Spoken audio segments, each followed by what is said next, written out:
नमस्कार, मी श्वेता. साम टीव्हीच्या महाराष्ट्र कॉलेज या विशेष कार्यक्रमात आपल्या सगळ्यांचं मनापासून स्वागत. असं का होतं हे आपण जाणून घेतोय. आयुष्यातल्या विविध टप्प्यांवर अनेक गोष्टी घडतात, त्यामागचा अर्थ आपण जाणून घेतोय.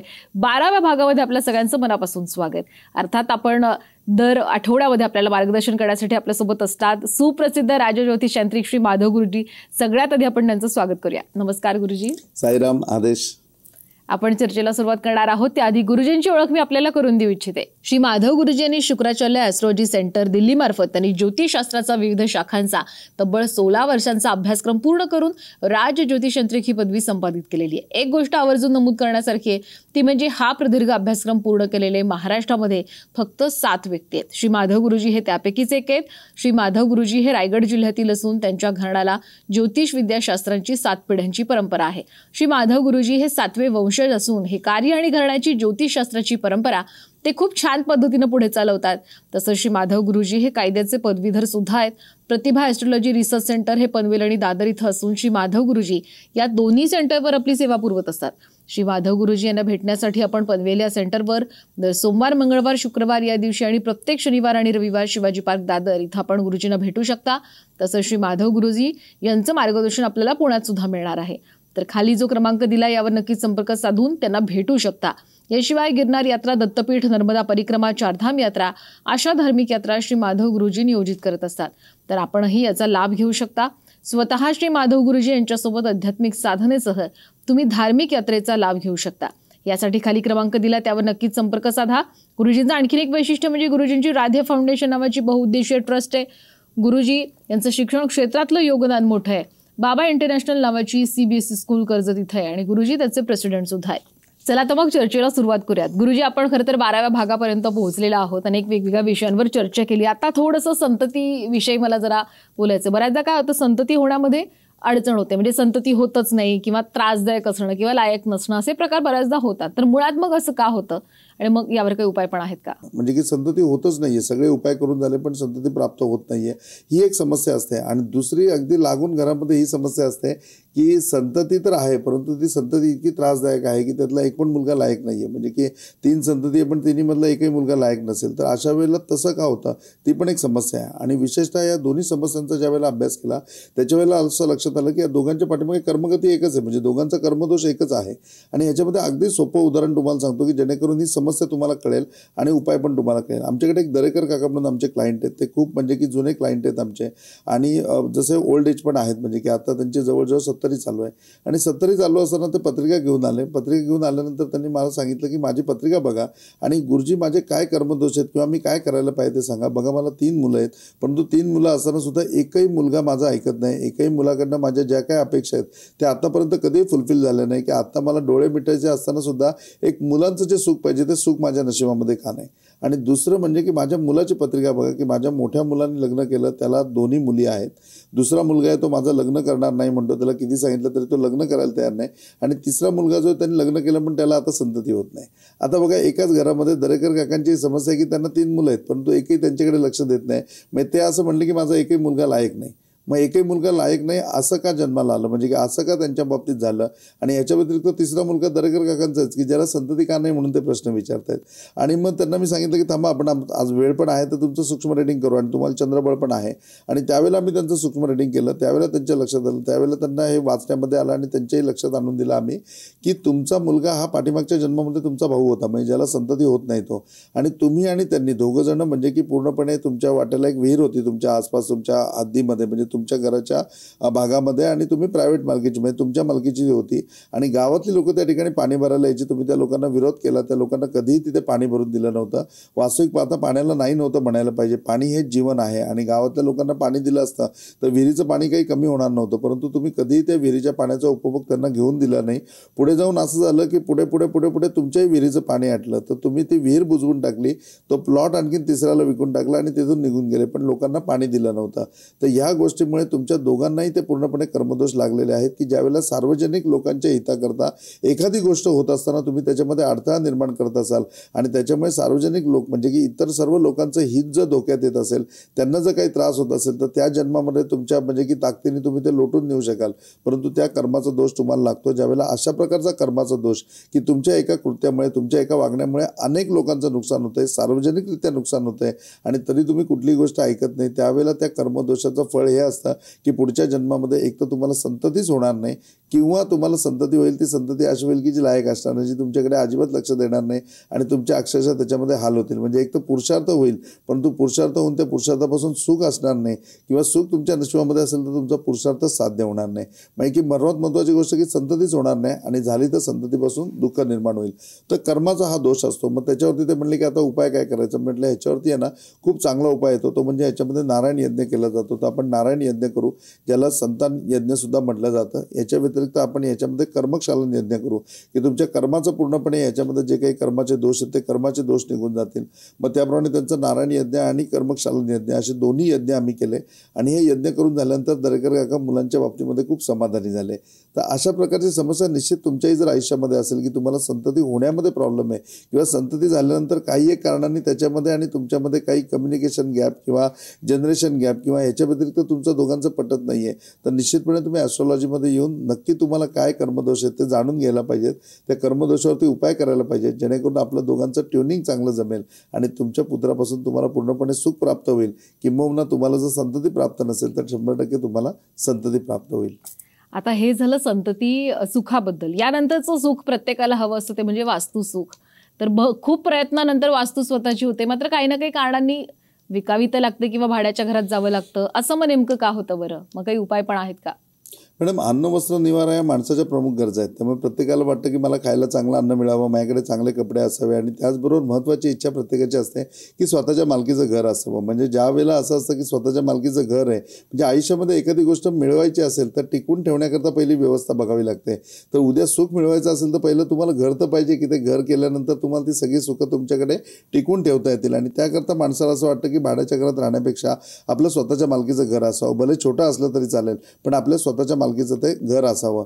आणि मग त्या घराकरता माणूस पूर्णपणे मेहनत करतो. ते सगळं करून एखाद्याची वास्तू होते सुद्धा. काही लोकांची तर हयात अख्खी जाते पण त्यांची वास्तू होत नाही. आपण कितीतरी एपिसोडमध्ये त्याचे प्रश्न ऐकलेत किंवा समस्या ऐकल्यात, त्याच्यावर उपायही जाणून घेतले. परंतु ही एक वेगळी समस्या आहे की त्या लोकांची घरं होतात. मग याच्यामध्ये उदाहरण द्यायचं झालं तर आमचे मोहिते म्हणून एक क्लायंट आहेत. ते मोहिते क्लायंट ज्यावेळेला आमच्याकडे पहिल्यांदा आले त्यावेळेला माझ्या आयुष्यामध्ये काही समस्या नाही, परंतु माझ्या आयुष्यामध्ये एक महत्त्वाची समस्या आहे की आत्तापर्यंत मी 6 वेळा स्वतःच्या मालकीचं घर घेतलं. 6ही वेळेला मला घर विकायला लागलं. प्रत्येक वेळेला कारणं अशी होती की कधी माझी बदली झाली म्हणून मला घर विकायला लागलं, कधी असं झालं की खरोखरी माझी आर्थिक परिस्थिती इतकी मंदावली म्हणजे त्या ठिकाणी की ते आर्थिक परिस्थिती तो आर्थिक क्रंच पूर्ण बाहेर निघण्याकरता, आर्थिक क्रंचमधनं पूर्णपणे बाहेर काढण्याकरता मला माझी वास्तू सेल करावी लागली. काही प्रसंगी असं आलं की मी त्या घरामध्ये राहायला सुद्धा जाऊ शकलो नाही, त्याच्या अगोदरच मला ती विकावी लागली. मग याच्यामध्ये नक्की माझ्या पाठीमागे असा कुठला दोष आहे की ज्या दोषामुळे पूर्णपणे मला हा त्रास होतोय किंवा मला याच्यामध्ये पूर्णपणे डिस्टर्बन्सेस येते की माझी स्वतःची वास्तू बनत नाही. आणि त्यांची समस्या ऐकल्यानंतर बाकी खरोखर त्या माणसाचं खूप सॅटिस्फाय होतं आणि म्हणजे की त्यांचं संपूर्ण सगळं कार्य मला अगोदरपासून माहिती होतं कारण ते कुठल्या ना कुठल्या क्लायंटला बरोबर घेऊन यायचे, त्यांच्या कोणीतरी नातेवाईकाला घेऊन यायचे.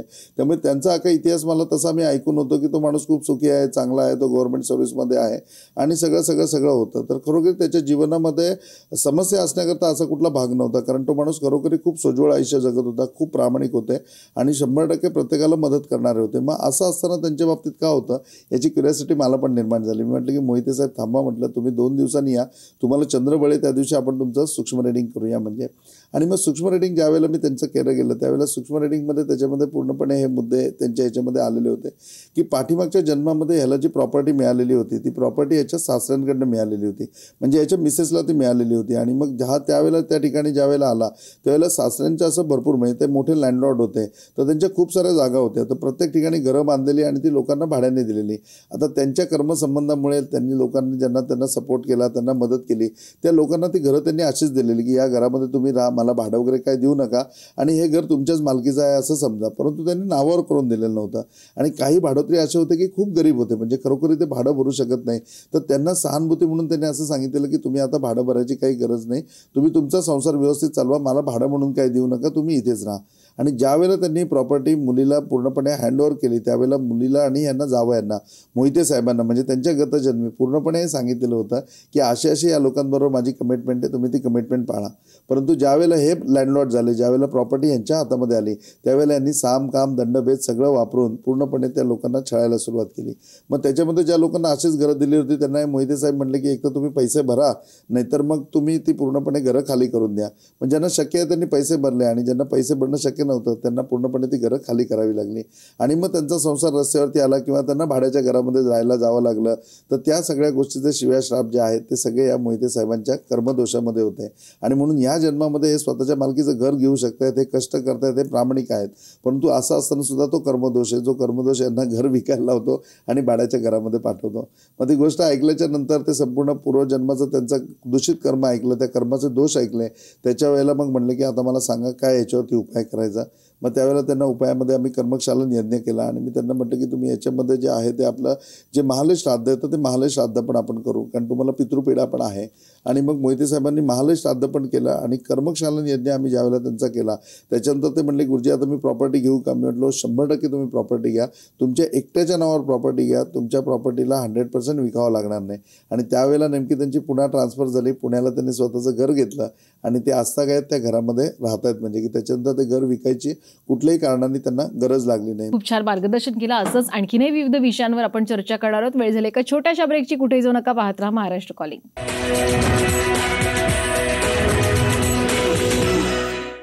ब्रेक नंतर महाराष्ट्र कॉलिंग मध्ये आपल्या सगळ्यांचं पुन्हा एकदा मनापासून स्वागत. असं का होतं या विषयावर आपण चर्चा करतोय. गुरुजी आता पुढच्या प्रश्नाकडे मला यायचंय. खरंच पैशाचाच मुळात हा खरं तर प्रश्न आहे की जन्मभर मेहनत करून पैसाही कमवलेला असतो, पण काय म्हणतात मिळकत खूप चांगली असून सुद्धा स्वतःची मालमत्ता किंवा इन्व्हेस्टमेंट अशी काही होऊ शकत नाही, असं अनेकांचं होतं. नेमकं असं का होतं आणि मग उपाय पण काही आहेत का?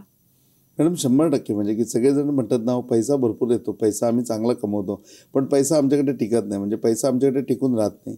तर टिकून राहत नाही तर त्यावेळेला आम्ही सांगतो की तुम्ही चांगला इन्व्हेस्ट करा, त्याच्या वेळेला तो होईल. लोक म्हणतात अहो काय चांगला इन्व्हेस्ट करा, म्हणजे किती चांगल्या प्रकारे आम्ही सेव्हिंग करतो, बचतही होते आमची, म्हणजे त्याच्यामध्येही आम्हाला यश मिळतं. पण ज्या वेळेला असं होतं ना की एखादी गोष्ट इन्व्हेस्ट करायची वेळ येते किंवा त्यामध्ये म्हणजे की काही घ्यायचं आहे, त्याच्याबद्दल काही प्लॅनिंग केलं की आता एवढे पैसे साठले आणि आपण आता ही गोष्ट करू, अगदी त्या क्षणाला असं काहीतरी होतं की ते सगळे पैसे तिकडे खर्च होऊन जातात आणि परत जे काय आहे त्याच्यामध्ये जसे ते तसं, म्हणजे शिल्लक काही नाही, हातावरचं पोटके, खाऊन पिऊन सुखी आहे, ह्याच्या पलीकडे आमच्याकडे काही नाही. तर एवढं सगळं असून आमची मालमत्ता का होत नाही, आमची चांगली इन्व्हेस्टमेंट का होत नाही, हा प्रश्न अनेक जणांच्या मनामध्ये पडतो आणि लोक ते विचारायला येतात. म्हणजे आता याच्यामध्ये सर्वसामान्य स्थिती अशी आहे म्हणजे की याच्यामध्ये एक उदाहरण द्यायचं आलं तर मी आमच्या दळवी साहेबांचं उदाहरण आहे. दळवी साहेब हे आमच्या हॉटेलचा व्यवसाय करतात, म्हणजे आणि हॉटेल ते बेसिस चालवायला घेतात. तर चालवायला घेतात त्याच्यामध्ये म्हणजे मॅनेजमेंट बेसिस, मग कधी लॉजिंग बोर्डिंग हॉटेल असतं, कधी म्हणजे की पूर्णपणे फक्त उपाहारगृह असतं, त्याप्रमाणे असतं, रेस्टॉरंट असतं किंवा बार कम रेस्टॉरंट असतं आणि ते चालवायला घेऊन त्याच्यामध्ये त्यांना चांगला रिस्पॉन्स आहे. म्हणजे आणि प्रत्येक वेळेला इतकं चांगलं मोठं हॉटेल त्यांनी घेतलेलं आहे चालवायला की त्याचं डिपॉझिट भरल्यानंतर प्रत्येक वेळेला त्यांच्या मनात आलं की आता ही डिपॉझिटची एवढी रक्कम जर आपल्याकडे सेव्हिंग झाली तर आपण 100% स्वतःचं हॉटेल टाकायचं ज्याच्यामध्ये आपल्याला यश आहे, आपण मेहनत करतोय. आणि नो डाऊट दळवी साहेब आणि त्यांचं अख्खं कुटुंब खरोखरी हॉटेलमध्ये प्रचंड मेहनत करतात. म्हणजे वेळेला त्यांचा मुलगा प्लेट धुवायचं सुद्धा काम करतो जर माणूस नसेल तर, इतके ते संपूर्णपणे त्या बिझनेसमध्ये प्रत्येकाने स्वतःला वाहून घेतलंय. आणि असं असताना दळवी साहेब मला म्हणतात की गुरुजी सगळं चांगलं आहे परंतु आपल्या मालकीचं कधीही हॉटेल झालं नाही. अहो इन्व्हेस्टमेंट करण्याकरता 30 लाख रुपये माझ्या बाजूला पडले. म्हणजे सेव्हिंग मी किती केलं तर 30 लाख रुपये सेव्हिंग मी एका वर्षामध्ये केलं. म्हणजे मी किती मेहनत केली असेल ते विचार करा. आणि आमच्या अख्ख्या परिवाराने ठरवलं की आता आपल्याला हॉटेल घ्यायचं म्हणून आम्ही चांगली 2 हॉटेल बघितली सुद्धा की जी विकत घ्यायची होती. बँकेने मला सांगितलं की आम्ही सहकार्य करतो. आणि त्याच वेळेला असं आलं की माझ्या आईची तब्येत एकदम बिघडली, आईची तब्येत बिघडली, वडिलांची तब्येत बिघडली, दोघांची हॉस्पिटलायझेशन करण्यामध्ये जो खर्च आला त्याच्यामध्ये आमचे पूर्णपणे पैसे संपून गेले. आई बाबा सुखरूपपणे बरे होऊन घरी आले, हे तर मोठं भांडवल झालं. पण प्रत्येक वेळेला असंच काय ना काय कारणं होत आज गेली 6 वर्ष झाली मी हॉटेल इंडस्ट्रीमध्ये. पण मी हॉटेल चालवतोय. एखाद्याने मला विचारलं की अहो तुमचं स्वतःचं हॉटेल कुठलं, स्वतःच्या मालकीचं हॉटेल कुठलं, तर माझी शर्मेने मान खाली जाते. माझं एकही हॉटेल नाही. तर माझं हॉटेल का होत नाही याच्यावरती तुम्ही मला सांगा म्हणजे. आणि मी दळवी साहेब साहेबांना म्हटलं की थांबा, म्हटलं तुमच्या कर्माचे काय दोष आहेत ते बघू, कारण तुम्ही जर एवढे प्रामाणिक आहात, एवढी मेहनत तुम्ही करता, अख्खा परिवार तुम्ही हॉटेल व्यवसायामध्ये, हॉटेल इंडस्ट्रीमध्ये म्हणजे की लावलेला आहे, आणि एवढे सगळ्यांचे परिश्रम असताना, एवढे सगळ्यांची नशीब असताना, एवढ्या सगळ्यांच्या कुंडली असताना एकाच्या कुंडलीने तरी स्वतःच्या मालकीचं हॉटेल व्हावं, तर पहिली तुमचीच पत्रिका बघू. आणि मग दळवी साहेबांची मी पत्रिका बघितली, आणि पत्रिका बघितलं असताना मी त्यांना सांगितलं की बघा, तुमच्या पत्रिकेमध्ये जो कार्यभागता आहे, तुमच्या पत्रिकेमधली जी कारकता आहे, ह्याच्यामध्ये कर्माचे दोष पूर्णपणे तुमच्यामध्ये पडलेले आहेत. तर म्हणले की असं का, म्हणजे की काय कर्माचे दोष आहेत? त्यावेळेला म्हटलं की दळवी साहेब, पाठीमागच्या वर्षी तुम्ही खूप, म्हणजे पाठीमागच्या जन्मामध्ये तुम्ही खूप धनिक व्यापारी होते, आणि धनिक व्यापारी असताना तुमच्याकडे धन सदैव असायचं, परंतु प्रत्येक वेळेला असं यायचं की तुम्ही एक आडत दुकान चालवायचे, म्हणजे आडलं की लोक तिथे काही ना काही घ्यायला यायचे, आणि त्यांना व्याजी पैसे देणं वगैरे हा सगळा त्या आडत दुकानाचा व्यवसायाचा एक भाग होता, म्हणून तुम्ही तो करत होते. तोही तुम्ही खूप प्रामाणिकपणे करत होते. परंतु त्याच्यामध्ये काही क्षणाला असं व्हायचं की काही व्यापारी असायचे, जे व्यापारी त्यांचं धन तिथे सोडून पुढच्या प्रवासाला निघून जायचे. काही लोक आहेत की त्यांचं धन तिथे ठेवायचे, आणि मग त्यांच्या इप्सित कार्यभाग ज्यावेळेला येईल त्यावेळेला ते तुमच्याकडनं धन परत घ्यायचे. परंतु अशी परिस्थिती असताना काही काही वेळेला असं झालं की जे लोक धन ठेवून गेले ते पुढच्या व्यवसाय व्यापाराला निघून गेले, ते पुन्हा त्या ठिकाणी आलेच नाही. काही लोक जे होते की जे तिथे धन ठेवलं त्याच्यानंतर ते वारले, त्यांच्या घरच्यांना माहितीच नाही, परंतु हे सगळं धन तुमच्याकडे होतं, आणि तुमच्याकडे धन होतं तर तुम्ही ते धन एक यथा कालावधीपर्यंत ते शिल्लकही ठेवलेलं होतं त्यांच्या नावाने, पण नंतर ते लोक आले नाही, तर तुम्ही ते धन सगळं स्वतःकरता वापरायला घेतलं, आणि स्वतःकरता वापरायला जिथे घेतलं त्यातल्या 10% तरी पैशाचं तुम्ही अगर दानधर्म केला असता तर 100% तुम्हाला यश लाभलं असतं.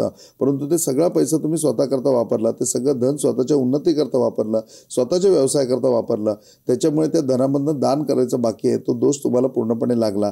आणि तो दोष तुम्हाला लागल्यामुळे ह्या जन्मामध्ये असं होतं की तुम्ही सेव्हिंग करू शकताय, तुम्ही बचत करू शकताय, तुमच्याकडे चांगल्या रक्कम जमाही होते. ते म्हणले 30 लाख, 35 लाख, 40 लाख प्रत्येक वर्षाला मी जमा केलेत, पण प्रत्येक वर्षाला असं काय ना काय आलं की त्याच्यामध्ये माझे सगळे पैसे गेले, आणि मी काय स्वतःचं हॉटेल करू शकलो नाही. तर ही तुमच्या पाठीमागे पूर्णपणे कर्मगती आहे. मग त्याच्यावर दळवी साहेब म्हणले की आता मला पहिले लवकर याच्यावर उपाय सांगा, कारण आपल्याला या मालकीचं हॉटेल करायचंच आहे, आपल्या मालकीचा 100% दळवी दरबार म्हणून बोर्ड लागायचाच आहे. आणि मग ह्या सगळ्या गोष्टीचा विचार करून झाल्याच्या नंतर त्यांना पूर्णपणे सूक्ष्म रेटिंगमध्ये जे कर्मक्षालन होतं ते मी त्यांना सांगितलं की याच्यामध्ये कर्मक्षालन यज्ञ तुम्ही करा, म्हणजे की कर्मक्षालन यज्ञ करून तुम्हाला फायदा होईल. त्याच्याबरोबर दुसरं जे आहे की याच्यामध्ये तुम्हाला 3 कर्मक्षालन यज्ञ 3 वेगवेगळ्या पद्धतीने करायला सांगितलेले आहेत.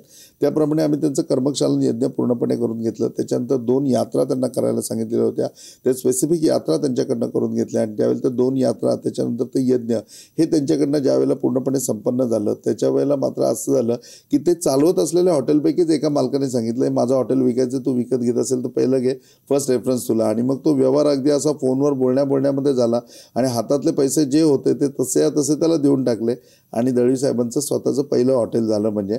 आणि लगातार त्यांच्याकडे जी 5-6 हॉटेल आहेत त्या 5-6 हॉटेलमधलीच 2 हॉटेल त्यांची आत्तापर्यंत स्वतःच्या मालकीची झाली म्हणजे. आणि निश्चितपणे या गोष्टीचा त्यांना फायदा झाला.